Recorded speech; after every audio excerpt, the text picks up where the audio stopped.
Hi guys, it's Belinda Uju here. Welcome to another episode on the journey of self-discovery and purpose. And today we're dealing with the language of competence. Remember that in the previous episodes, we had dealt with the crisis of identity. In the second episode, we talked about talents and skills. And today we are dealing with the language of competence. The choice of the word language as an adjective qualifying competence in this case was intentional because competence is a language and it speaks. It speaks, it's understood by everyone in the sphere of which it is exhibited.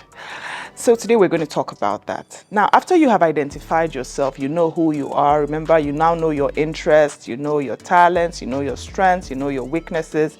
You've gained the requisite skills. What next? You now have the job. Hey, bravo. Good job. You've started the business. Congratulations. We're here for you. You've started using the talents. You're singing now. You're an artist. Great stuff. Then what next? What next? That's where competence comes in. What's competence really? It's just doing something successfully.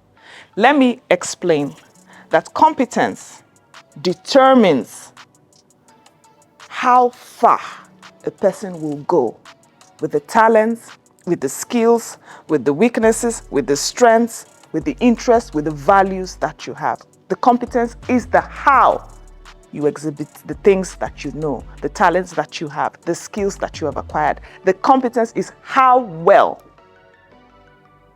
you do these things. So now, yes, I'm going to take the workplace for an example. You've gotten the job. Remember or note, because I don't think I've said this before, we need to note that competence is goal-oriented. So there's a goal, there's a mission, there's a vision, there's something you need to achieve. So the first thing you will do in the workspace, if you're being employed, the first thing is to understand your role in the organization. Get that job description, study it. A lot of us are guilty. We just jump to the payment part, the remuneration part. We just jump there. How much am I going to earn? You need to know how well your strengths, your talents, your skills will be relevant in this job as it's described in the JD. Very important. Now, when you have identified this, you will now need to do the work. Let me make it very clear. Let me make it very clear that having known who you are, having known your talents, having acquired the requisite skills does not automatically translate to being competent.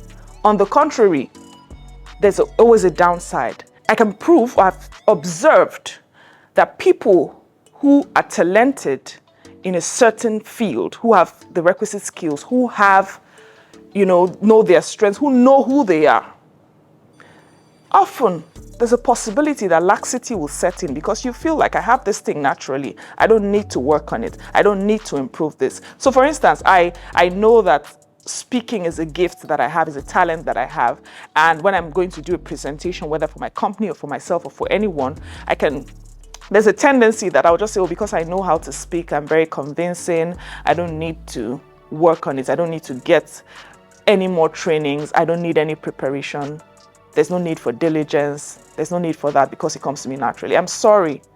I want to stand out, and I'm sure that you do. You must put in the work. That's where competence comes in. So in this thread and in this episode, on this season of our journey to self-discovery, you have to be competent. You have identified who you are. You know your talents. Great, you can sing, you can dance, you can act. Absolutely wonderful. We're here for you. But you have to put in the work because that's what's going to make you stand out and, of course, bring about the overall fulfillment. So if you've started anything, it's time to settle down.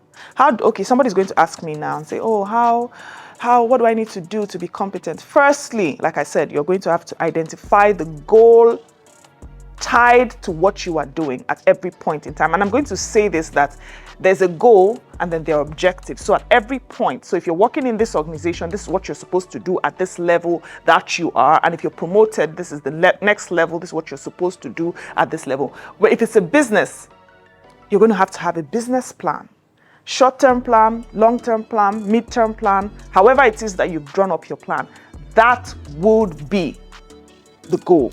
So from time to time, if it's a short-term plan, you would look back at your business plan and say to yourself, this was the plan in 1 year, was a plan for 5 years. This is where I am. How can I do this successfully? Remember that competence is the ability to do something successfully. So you are trying to succeed, even though you have this talent naturally, even though you have this skill. You want to succeed at it. So now you want to be competent. You have to be diligent.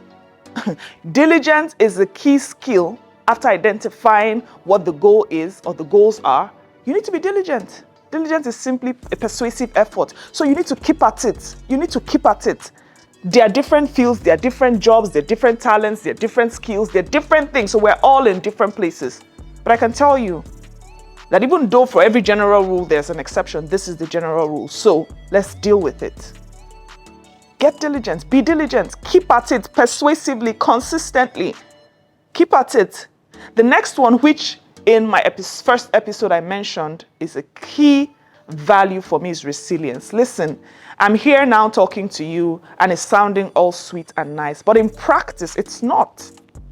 Because you're going to face challenges, you're going to face disappointment. You're going to start the business and you have given yourself a mid-year plan that in 5 years, you're supposed to be rolling in millions of dollars. And in 5 years, you haven't even broken even. So there's that possibility. Now, resilience comes in that even though in 5 years you haven't broken even, there's no profitability at all, you will still not give up. So you will go back, get your goals right, and then forge ahead. Start again and again and again until you succeed. You cannot claim competence. I'm going to stop here for today. Watch out for other episodes on other things that we're going to be talking about. I just want us to know that we are on this journey of self-discovery and purpose together. Remember to identify yourself, know who you are, your strengths, your weaknesses, your interests, your values. Know your talents. Everyone has a talent. And most importantly, get that skill. And finally, the last, not nearly the least, be competent. So please, please, please, please, I'm here pleading again. Subscribe to my channel, like, comment, share, and see you soon as I bring you more interesting episodes and topics on this journey of self-purpose and discovery. Bye.